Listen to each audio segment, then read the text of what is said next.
I like to be the one to start things up, so let's see what happens. Okay, it didn't work. That's right. Yeah. Usually works.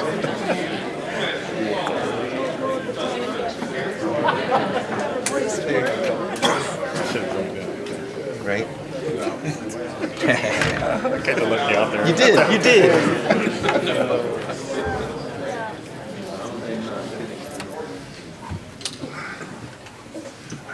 Welcome to all of you, and thank you for joining us this evening. My name is Sarah Brooks, and I am the chair of the Grandview College Republican chapter. I would like to thank all of the executive officers of our chapter who have worked hard over the past few months to make this event possible. Thank you to all the candidates who took time out of their schedule to be here tonight, and I would love to thank each of you personally, but that would mean that we would be here for a really long time, and we have questions to get to.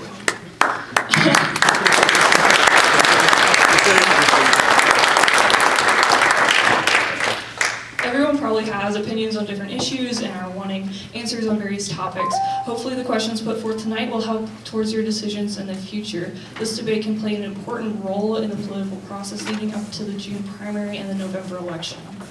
Someone is going to be elected into office later this year, and we as citizens and voters deserve answers towards what will happen with our money, how our liberties and freedoms will be preserved, and how our elected officials will uphold the Constitution. That's why I'm personally involved, and that's why I believe that we've worked so hard to put this event together, and why all of you are here tonight. Once again, I'd like to thank you all for choosing to spend the evening here with us, and let me introduce you to our Grandview University College Republican co-chair, Alec Kennedy.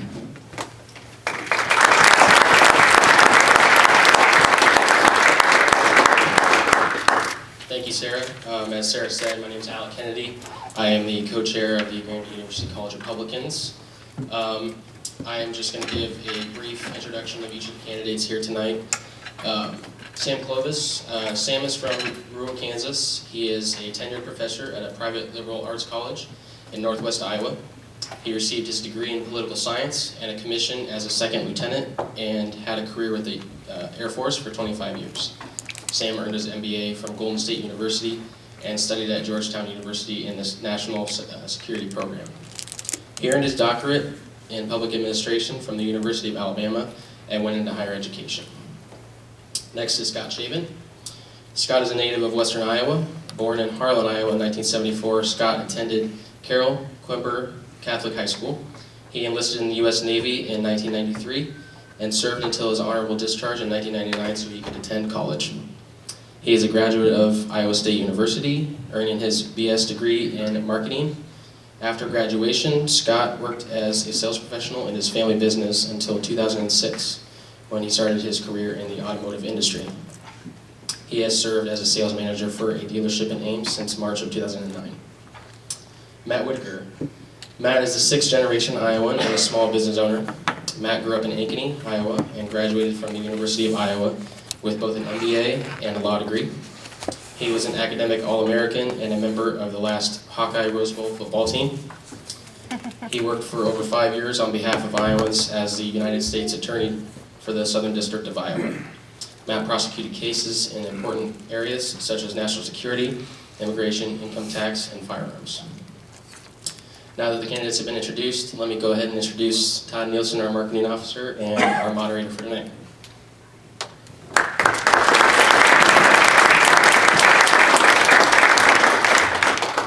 Thank you, Alec. We're going to go ahead and get started with the debate. First things first, if you have Twitter, you can feel free to hashtag GVCRdebate throughout the debate. Please be appropriate, obviously. We'd like to see how many responses we get, so if you would like to, feel free to do that. Just a quick rundown as to how the debate will be conducted. Each question will be asked to each candidate. There will be 90 seconds for each candidate to respond, with a 30-second rebuttal. That rebuttal time is only allowed if a specific candidate is directly mentioned within the response within the response to the question. Sorry.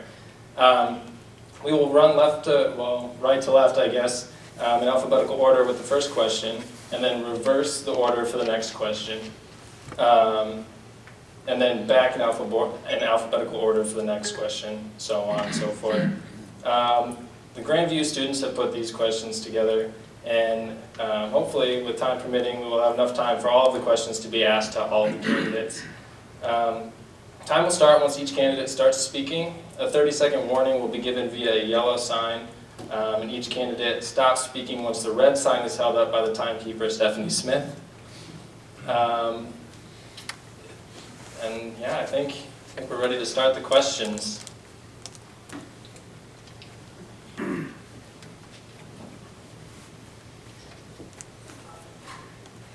All right, so the first question for tonight is, Americans now owe more in student loans than credit cards or car loans. Student loans often follow individuals for most of their lives and are not dischargeable in bankruptcy. Why is it that education is so expensive, and what is your solution for making higher education more affordable for students? Thank you for having us here this evening, and I just want to make a comment right up front. You got to be present to win.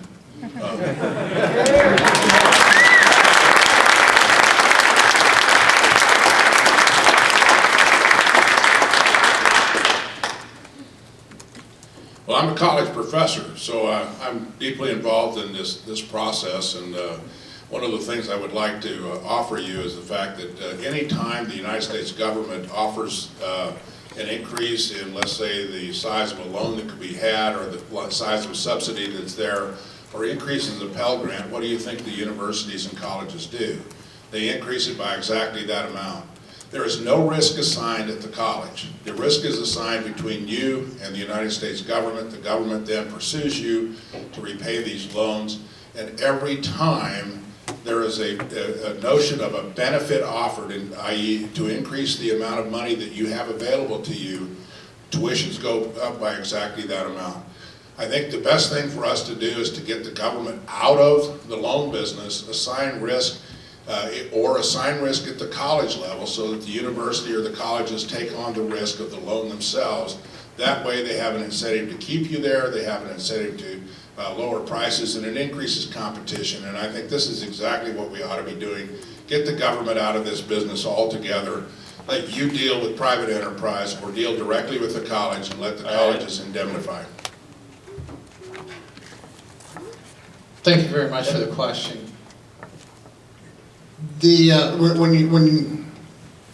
When first off, when you're talking about student loans and them sticking with you for life, I think one of the biggest things you got to make sure, first off, is educating the person that's signing on for the loan, and sitting down and having a process in place where you educate the person and you let them know you can't file bankruptcy and have that loan forgiven.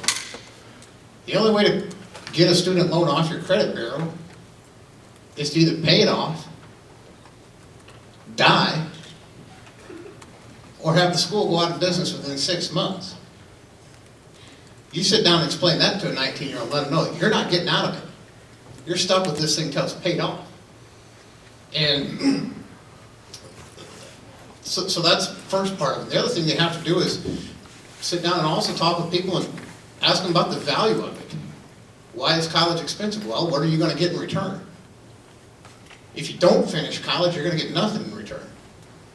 If you do finish college, you're going to at least have that bullet on the resume, which is going to be a lot better than people who don't have that. Thank you. College is the gateway to the middle class and really to success. But it doesn't have to be. We've seen many college dropouts and folks who go to college that didn't go to college to be successful in starting a business. And one of the things we need is we do need to get the federal government out. In 2009, we essentially had a federal government takeover of our student loan program, and we've seen prices jump up 25%. And I look at someone like my brother-in-law, who has struggled for a lot of his adult life with student loan debt that has been as much or more than his house payment. And it has actually, instead of even though he is quite successful, it has been an anchor on things that he's wanted to do and opportunities that he may have taken. And so first thing is we need to increase competition. But we also need to make sure that the folks going to college understand that you don't have to borrow money. Some of you know that I had a unique way of paying for college. I was bigger and faster than my peers, so I got a scholarship. But you probably don't know that my wife Marcy worked at Iowa River Power Company and worked all summer to pay her way through college and took out very few student loans. So we need to encourage college students to work, and we need to make sure that places like Grandview University have tremendous opportunities, and I know they do, for their students to go work and be successful. All right. Did I go? You just hit it I right can't, there. I can't see her very well. Is there, can she move like up, right up in front? Yeah, I'm sorry. I No, that's fine.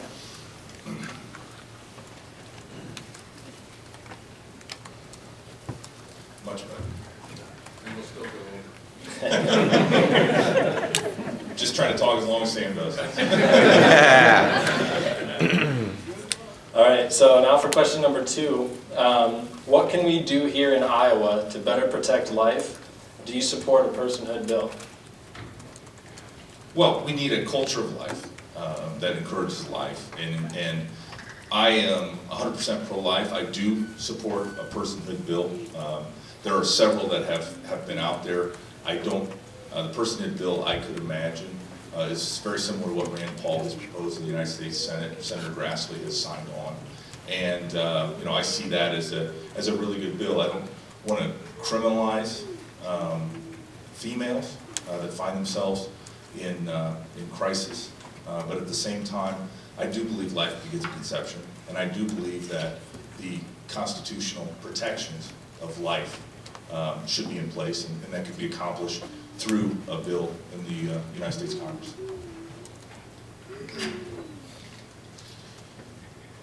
Yes, I'd support a personhood amendment. I am pro-life. The biggest way to protect it here in the state of Iowa, or as a federally elected official, would be to use the Hyde Amendment as your biggest hammer. The Hyde Amendment stops federal funding of abortions, and right now you could use it in conjunction with the Affordable Care Act, because in theory, if everybody should have insurance, there should not be a need for any of these neighborhood clinics, because everybody should have insurance. So if everybody has insurance, these neighborhood clinics won't need any federal funding. Continuing, and like I said, continuing to use the Hyde Amendment as your biggest hammer to stop federal funding to go anywhere near abortion. Thank you. And this is great. We got asked this question on Monday night in another forum, and I want to talk to you as a elected United States Senator. I think that we could use the model of DOMA, the Defense of Marriage Act, to advance a act from the Congress on personhood that provides federal protection then for persons at the federal level. The other aspect of this is the selection of judges and justices, exercising our Article 3, Section 2 responsibilities to shape the courts accordingly.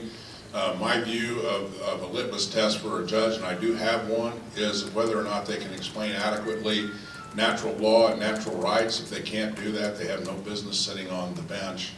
The issues that come back then, if we establish federal personhood, then we then have a heavy hammer to come back and help the states move forward individually to bring forward personhood amendments inside each state.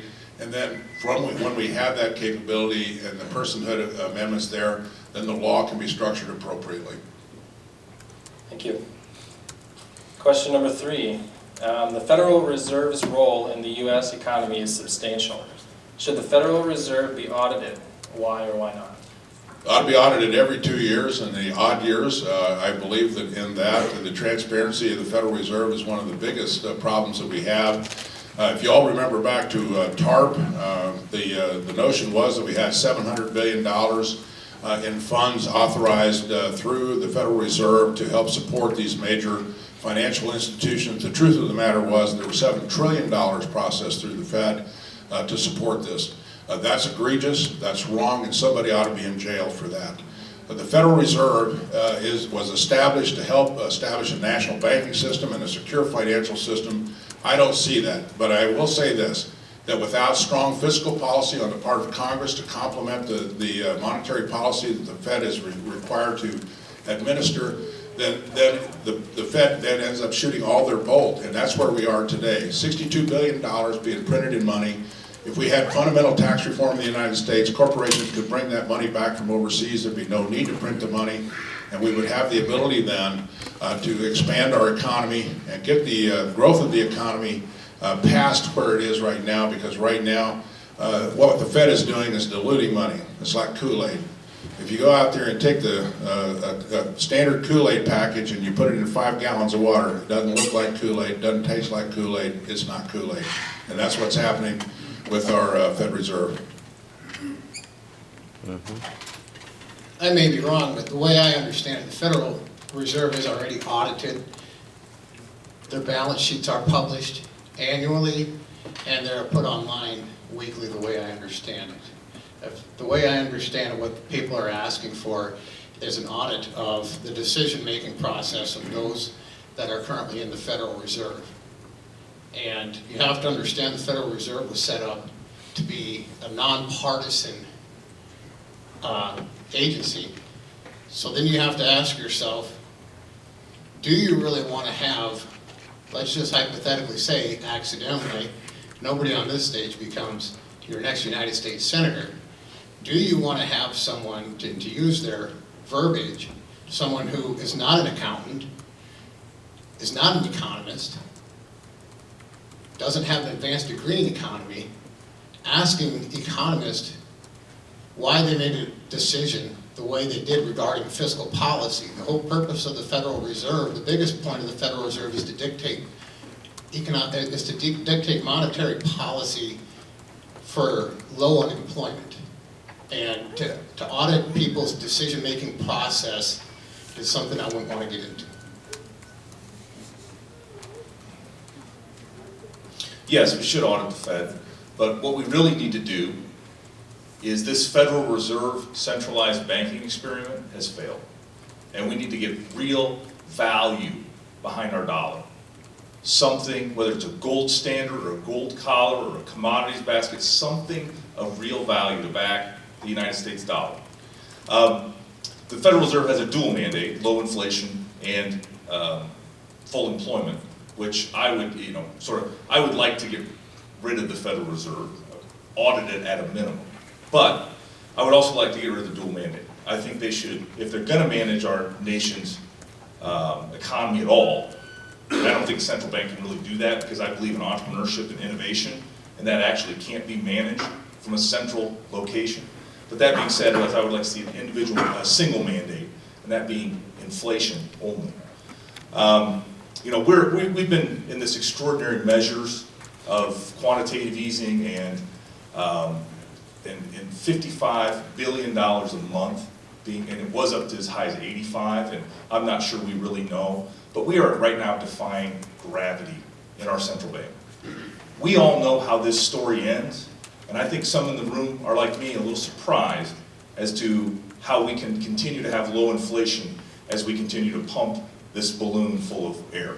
And we're seeing it in various markets that are turning into bubbles, and I'm gravely concerned that if we don't get the Federal Reserve under control, they're going to have... You're going to have to stop, I'm sorry.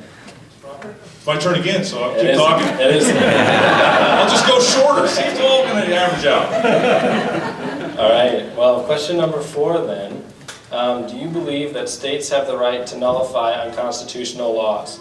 If a state disagrees with Obamacare or restrictions on medical marijuana, what rights do you think they should have? Nullification. I think states could try to nullify, but we have moved so beyond our constitutional framework that really the federalist system that was imagined, where the states created the federal government. I continue to be worried that we've moved so far beyond that the states are not willing to exercise that power for fear of what the federal government would do in response. But the federal government is smart. What have they done? they attach strings. They don't just pass a law and mandate a state does something. They say, we really want you to expand Medicaid, for example, and then we put strings attached that,